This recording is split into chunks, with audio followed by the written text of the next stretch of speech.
13 जूनला अगदी वाढदिवस साजरा होऊ द्या, मग 14 जूनला तुम्हाला दिसेल. रोहित पवार असं म्हणतात की लोकसभेला जे पक्ष आमच्यासोबत होते त्यांनी चांगलं काम केलं, मात्र विधानसभेला आमच्यासोबत असलेल्या मित्र पक्षांनी स्वतःचा फायदा करून घेतला. त्यांचा ओघ कोणाकडे होता त्यांनी ते स्पष्ट केलं नाही, पण खरंच असं झालं की काही मित्र पक्षांनी फायदा करून घेतला. आता रोहित पवार हे कोणत्या अनुभवातून सांगतात मला माहीत नाही, पण लोकसभा निवडणुकीमध्ये आम्ही अत्यंत ताकदीनं लढलो. नरेंद्र मोदी, अमित शहा यांच्या हुकुमशाही विरुद्ध एक वातावरण आणि एक लाट महाराष्ट्रात आम्ही निर्माण करू शकलो. तीच लाट विधानसभेला सुद्धा होती.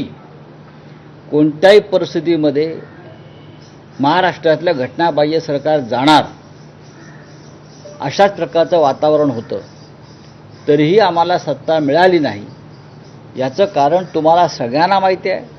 राहुल गांधींनी या विषयावरती प्रखर भाष्य केलेलं आहे आणि तेच सत्य आहे. आता कोणावरही खापर फोडणं, दोष देणं हे आता बरोबर नाही.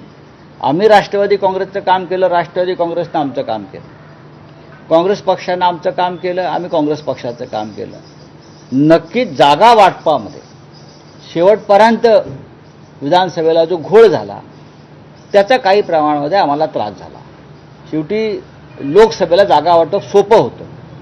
एखाद दुसरी जागा सोडली तर फार वाद नव्हते, पण विधानसभेच्या जागा वाटपात कारण प्रत्येकाला वाटत होते की आमचाच मुख्यमंत्री व्हायला पाहिजे, आमची सत्ता येणार.